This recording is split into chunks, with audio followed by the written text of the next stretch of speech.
안녕하세요. 어울린교회 말씀 창고입니다. 오늘은 열왕기상 4장 축복받은 자의 자기 관리라는 제목으로 하나님 말씀을 전하려고 합니다. 부제목은 사람들이 솔로몬의 지혜를 들으러 왔으니 라는 제목으로 하나님 말씀을 전할 때 주의 성령이 여러분의 마음을 변화시키시고 여러분의 문제를 해결해 주시고 하나님과 더 가까이 가는 그런 시간이 될 수 있도록 기도드립니다.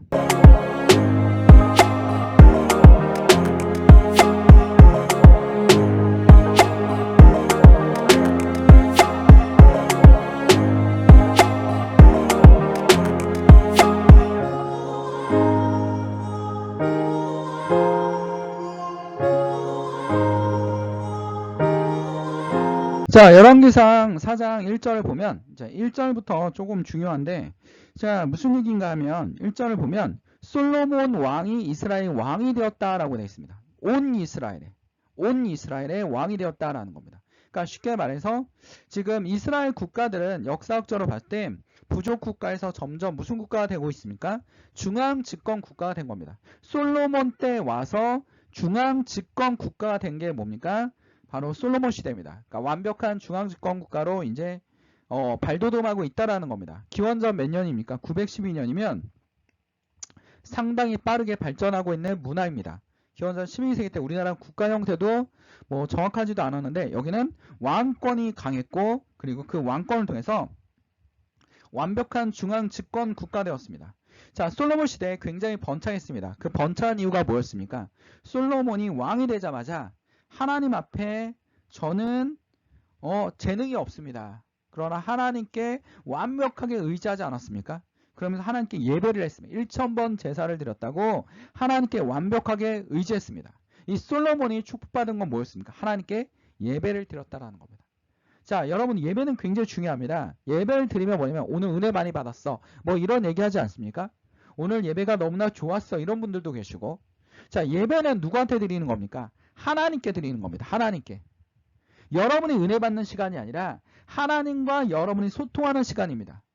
그러니까 하나님이 기뻐하는 예배가 됐을 때 진정한 예배가 되는 겁니다. 그러니까 자기 중심의 예배가 아닙니다. 아, 내가 오늘 목사님 설교가 좋았는데 은혜 많이 받았어. 본인이 막 예배를 받고 있습니다. 그게 아니라 하나님과 소통하고 하나님의 말씀을 통해서 내가 변화되고 하나님과 상호작용하는 교류하는 시간이 그런 예배입니다. 우리는 예배를 드리는 것이지 우리가 받는 것이 아닙니다. 피조물들이 창조주한테 드리는 예배인 것입니다. 굉장히 중요한 예식 중에 하나입니다. 이 예배를 통해서 여러분들이 현대사회가 빠르게 변화하다 보니까 하나님께 어떻게 다가가는지 이 방법도 다양해지고 있습니다. 어떻게 되고 있습니까? 예배당에 가서 예배를 드릴 수도 있습니다. 그 다음에 뭡니까? 예배당에 있기도 하고 아니면 하나님을 통해서 유튜브로 예배를 드리기도 하고 인터넷을 통해서 예배 드리기도 하고 혼자 예배를 드릴 수도 있는 것입니다. 이게 우리가 어떻게 드리냐가 중요하지 우리가 마음이 어떠냐가 중요하지 하나님은 완전히 전지전능하신 분이기 때문에 여러분의 마음을 더 보시고 중심을 보신다라는 겁니다. 그러므로 어떠하든지 뭐 해야 됩니까? 여러분에게 예배 드리는 그 시간만은 하나님께 진정으로 드리는 주의 성도들 되시기를 간절히 축원드립니다. 자, 그 다음에 솔로몬이 중앙집권을 하기 위해서 뭐 해야 됩니까? 관료제. 완벽한 조직이 있어야 되지 않겠습니까? 왕의 명령에 따라 일사불란하게 움직일 수 있는 조직. 근데 솔로몬이 2인자로 둔 게 누굽니까? 제사장들입니다.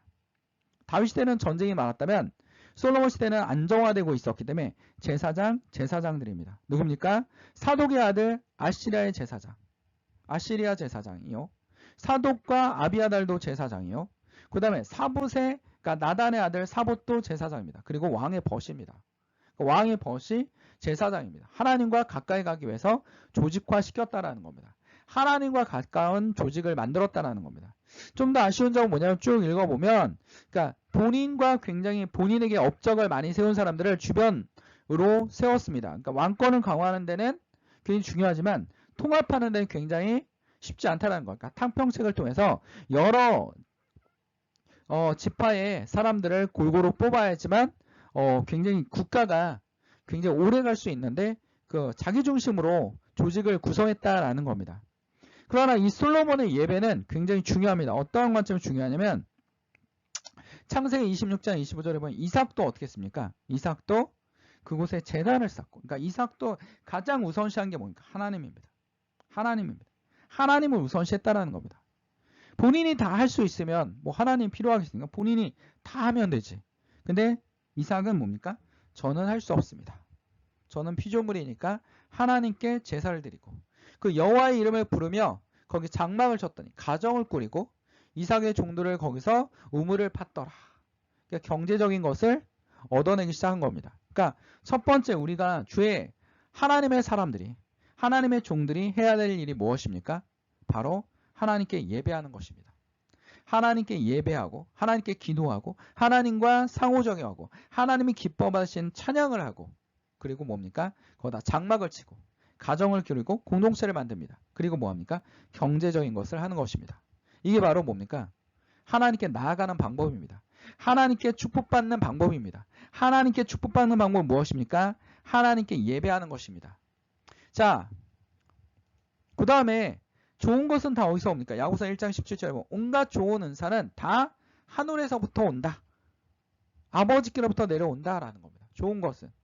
자, 여러분 물질적 축복도 중요하지만 물질적 축복만 축복이 아닙니다. 뭡니까? 건강의 축복. 그 다음에 또 뭐가 있습니까?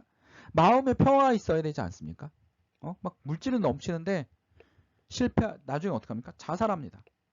성공하는 자 왜 자살하는지 제가 설교하지 않았습니까? 실제적으로도 성공한 사람들이 자살하는 사례가 있지 않습니까?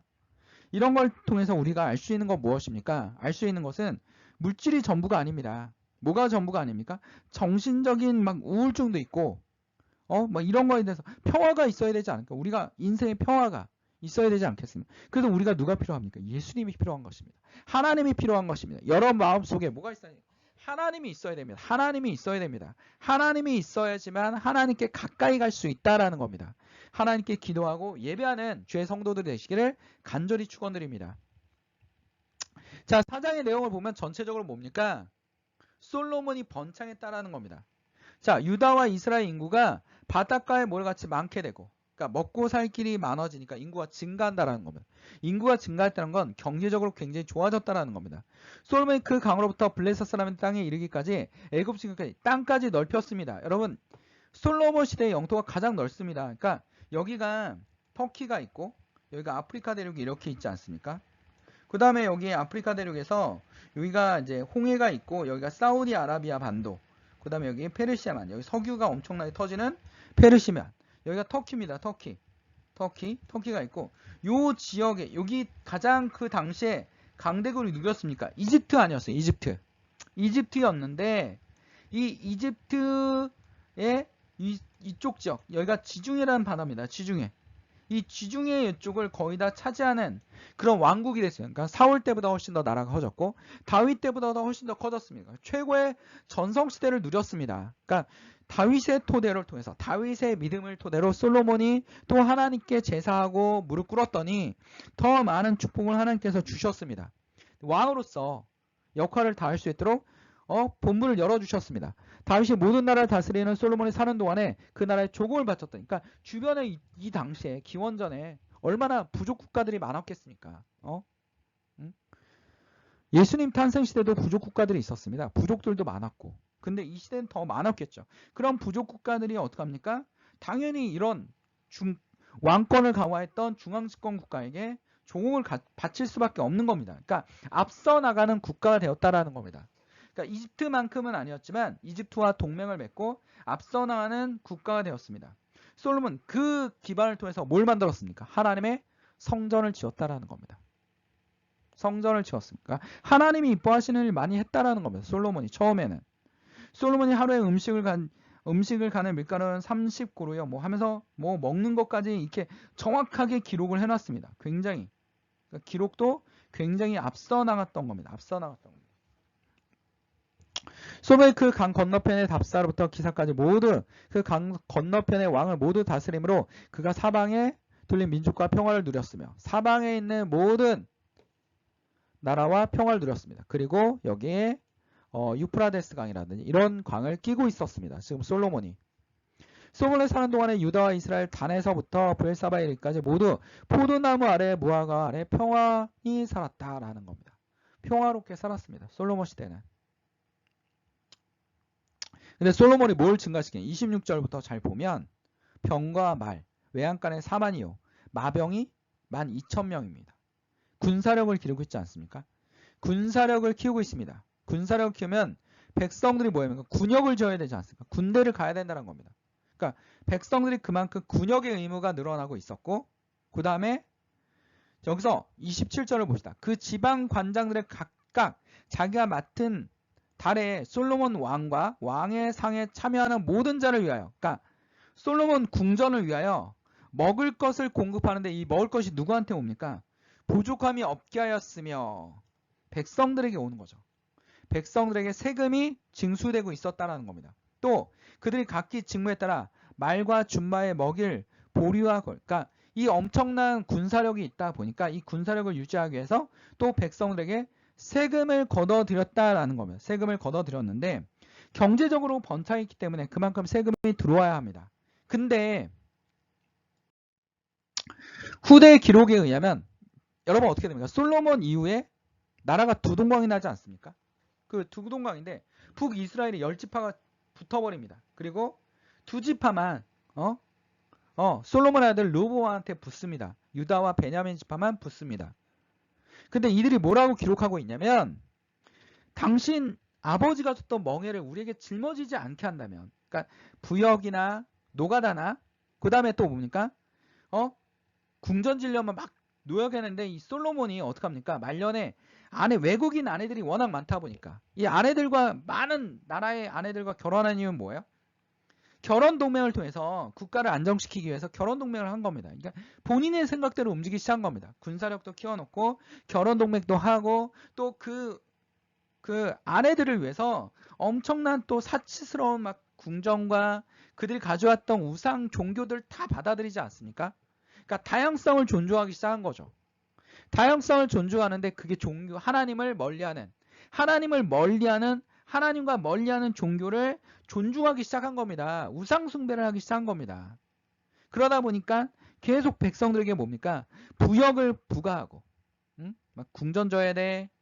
그 다음에 세금을 부과하고, 아내들이 즐거워하는 음식을 먹여야 되니까 백성들 뜯어먹기 시작한 거죠. 뜯어먹기 시작한 겁니다. 그러니까 번창했던 나라가 번창을 통해서 세금이 증가한 게 아니라 어떻게 됩니까? 나중에는 쥐어짜기 시작하는 겁니다. 그러니까 백성들이 어떻게 합니까? 아, 나는 솔로몬 싫어 라고 얘기합니다. 솔로몬에 대한 평가가 예수님도 별로 좋지 않지 않습니까? 그러니까 하나님의 주신 축복을 나중에 어떻게 됩니까? 뭉개버린 겁니다. 너무나 사치스럽다 보니까 교만해진 겁니다. 이제 하나님 필요 없는 겁니다. 내 말 하나면 다 되는 겁니다. 아내도 엄청 많습니다. 군대도 많습니다. 근데 이걸 유지해야 됩니다. 그럼 어떡합니까? 꾸준히 경제가 성장하고 백성들이 굉장히 잘 살아야지만 유지되는데 이게 안 되니까 쥐어짜기 시작한 겁니다. 여러분들 그 조선시대 왕 중에서 세금을 가장 많이 거둔 왕이 있습니다. 누굽니까? 세종대왕입니다. 그럼 세종대왕에 대해서 우리가 갑자기 이런 생각을 하지 않겠습니까? 무슨 생각을 하겠습니까? 세종대왕 악독왕인가? 악독왕인가? 웬 세금을 이렇게 많이 걷어? 세종대왕의 정치는 백성 중심이었어요. 백성이 어떻게 하면 농사를 잘 짓지? 백성이 어떻게 하면 공정하게 세금을 거둘 수 있을까? 그리고 해시계와 무식이 다 뭡니까? 농업을 잘하기 위해서 만든 거 아닙니까? 그 다음에 여러분 집현전의 학자들에게 전국을 돌아다니면서 농사 잘 짓는 농민들에게 어떻게 합니까? 정보를 얻어서 뭡니까? 그 정보를 가지고 책을 만들어. 지금 말하면 여러분 우리는 지금 인터넷 시대에 있기 때문에 뭐 네이버 카페나 아니면 유튜브나 아니 이런 걸 통해서 정보를 얻지 않습니까? 다양한 정보를 얻는 것처럼 그 당시 세종대왕도 어떡합니까? 각 지역이 돌아다니면서 정말 농사 잘 짓는 사람이 농법을 기록하고 한글로 써. 그러면 백성들이 읽을 거 아니야. 그럼 백성들이 모두 다 농사를 잘 짓게 될 거 아니야. 그러면 어떡합니까? 백성들이 잘 살기 때문에 세금이 자연스럽게 많이 걷어질 거 아니야 라는 겁니다. 거기다가 또 공정한 세금을 만들어내지 않습니까? 그게 뭐냐면 오늘 이번 연도에 풍년이 들었어. 그럼 세금을 많이 걷어야지. 흉년이 들었어. 그럼 세금을 적게 내야지. 그러니까 다른 왕들은 무조건 10% 걷어와 라고 했는데 세종대왕은 지금 사용하고 있는 누진세 빈부격차를 완화시킬 수 있는 누진세처럼 연분구등법을 만들어 왔습니다. 이걸 만들기 위해서 집현전학자들이 1년 동안 고생해서 세금 제도를 냈는데 세종대왕이 마음에 안 드는 겁니다. 그래서 집현전학자들을 열심히 쪼아서 어떻게 했습니까? 누진세를 만들어낸 겁니다. 연분구등법. 그러니까 백성들이 잘 살았습니다. 그러니까 세금이 많이 걷어졌습니다.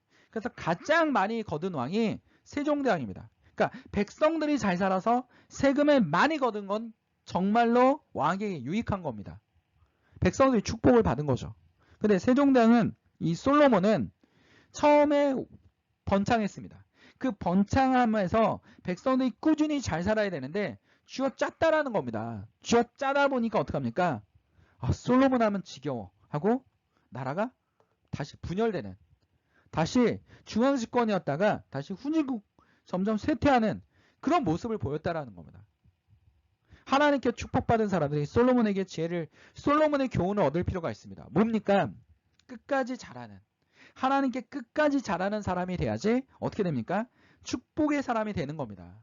다윗처럼 항상 겸손한 마음으로, 이삭처럼 항상 하나님 우선주의로 평생 사는 굉장히 평탄한 삶을 살지 않습니까? 이삭도. 자, 성공한 요셉은 어떡합니까? 자기 관리를 잘해서 끝까지 국무총리를 지키지 않습니까? 그런 것처럼 하나님을 붙잡는, 끝까지 붙잡는, 하나님께 우선시되는 그런 삶을 놓지 않을 때 하나님께서 어떡합니까? 번창함을 줄 수 있습니다. 꾸준한 축복을 줄 수 있습니다. 자, 이 어느 정도였냐면 솔로몬에게 준 하나님 축복은 이렇습니다.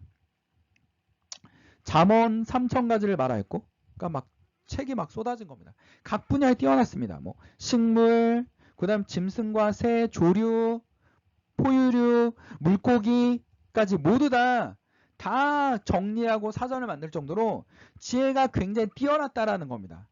사람들이 솔로몬의 지혜를 들어왔으니 이는 그 지혜의 소문을 들은 천하 모든 왕들이 보낸 자들이라라는 겁니다. 탐욕이 이 지혜를 막아버린 겁니다. 나중에 후반부로 갈수록 솔로몬이 엄청난 번창을 했고 백성들에게 풍요로운 국가를 만들었고 전성시대 국가를 만들었습니다. 세금이 많이 걷어졌겠죠. 풍요로웠기 때문에. 그러나 나중에 그 풍요로움이 탐욕으로 변하고 자기의 욕심으로 변해서 결국 그 지혜가 막히고 백성들을 이해하지 못하고 쥐어짜기 시작했다라는 겁니다. 이 왕권 제도에 대한 하나님의 예언이 있었습니다. 뭐가 있었냐면 솔로몬은 사무엘 선지자한테 이스라엘 백성들이 왕이 필요합니다. 다른 나라 다 왕이 있지 않습니까? 우리도 왕이 필요합니다. 다른 나라 다 왕이 있으니까 우리도 왕이 필요합니다. 라는 겁니다. 그러니까 백성들은 다른 나라 유행을 따라가길 원합니다. 사무엘이 백성들을 설득합니다. 이 기록이 어떻게 있는지 정말 놀라울 정도입니다. 뭡니까? 왕이 너희들을 뜯어먹을 것이다.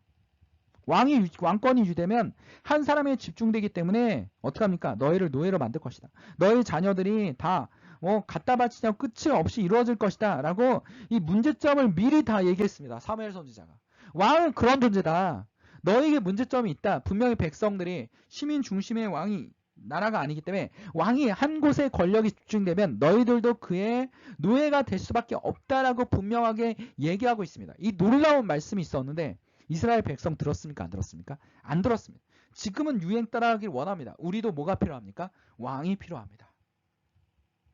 그래서 사울왕이 만들어지고 다윗왕이 만들어지고 솔로몬 시대가 만들어졌는데 솔로몬 시대가 끝나고 나니까 백성이 오니까 왕이 쥐는 이 세금 제도가 너무나 무겁다라고 얘기하지 않습니까? 우리는 솔로몬을 통해서 중요한 교훈을 얻을 수 있습니다. 우리 솔로몬을 통해서 우리가 성장한 국가입니다. 선진국이 되었습니다. 교회도 빠르게 성장했습니다. 근데 다음 세대가 교회를 거부하고 종교를 거부하고 있습니다. 이게 정말 우리가 여기서 이제 어떻게 나아가야 될지를 좀 더 깊이 있게 하나님께 무릎 꿇고 기도해야 할 때입니다.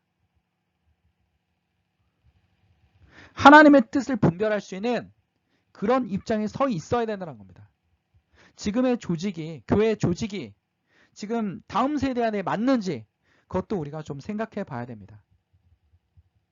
사랑하는 성도 여러분, 하나님의 나라가 번창한 것처럼 하나님의 교회가 번창한 것처럼 한국은 굉장히 빠르게 번창했습니다. 그러나 하나님께 지금 뭐 할 때입니까? 겸손하게 무릎 꿇고 기도할 때입니다. 그게 우리의 역할입니다.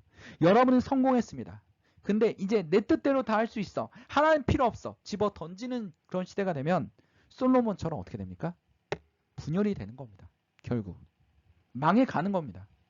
우리는 번창할수록 잘 될수록 뭐 해야 됩니까?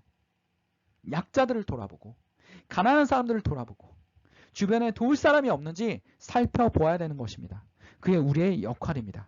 그리고 하나님 앞에 뭐 합니까? 또 무릎 꿇고 기도하는 겸손한 자세가 필요하다라는 겁니다. 오늘 말씀을 기억합시다. 이삭이 그곳에 제단을 쌓고 여호와의 이름을 부르며 거기에 장막을 쳤더니 이스라엘 종들이 거기서 우물을 팠더라 라는 말씀을 기억할 필요가 있습니다. 기도하겠습니다. 사랑하는 충만하신 하나님 아버지, 오늘 주의 말씀을 통해서 솔로몬의 교훈을 얻게 하시고 우리도 하나님 앞에 항상 예배하며 기도하는 평생 그렇게 살 수 있는 주의 사람들이 될 수 있도록 주님 붙잡아 주시옵소서. 하나님의 성령이 인도하여 주시옵소서. 우리는 연약하기 때문에 물질에 넘어가고 유혹에 넘어갑니다. 하나님, 우리가 물질을 지배하게 하시고 물질을 수단으로 사용할 수 있는 주의 영들이 되게 하여 주시옵소서. 물질에 지배받는 자가 아니라 물질을 지배하는 자가 될 수 있게 하여 주시옵소서. 하나님, 어둠 속에 있는 사람들이 있습니까? 어두운 영혼들을 붙잡아 주시옵소서. 아버지 하나님, 삶의 끝에 있는 사람들이 있습니까? 그들을 마음을 돌이켜 주시옵소서. 하나님 아버지, 아픈 사람들이 있습니까? 그들을 어루만져 주시옵소서. 태어날 때부터 아픈 아이가 있었습니까? 그 아이들에게 주의 손을 얹어 주시옵소서. 주께서 치료하여 주시옵소서. 하나님께 영광을 돌리게 하여 주시옵소서. 살아계신 하나님이 우리 이곳에 있다는 것을 우리에게 나타나게 하여 주시옵소서. 우리에게 믿음을 주시고 우리를 위해서 십자가의 고통을 다하신 예수 그리스도를 너무나 사랑하며 예수님의 이름으로 간절히 기도드립니다. 아멘. 하나님께 영광의 박수를 올립니다.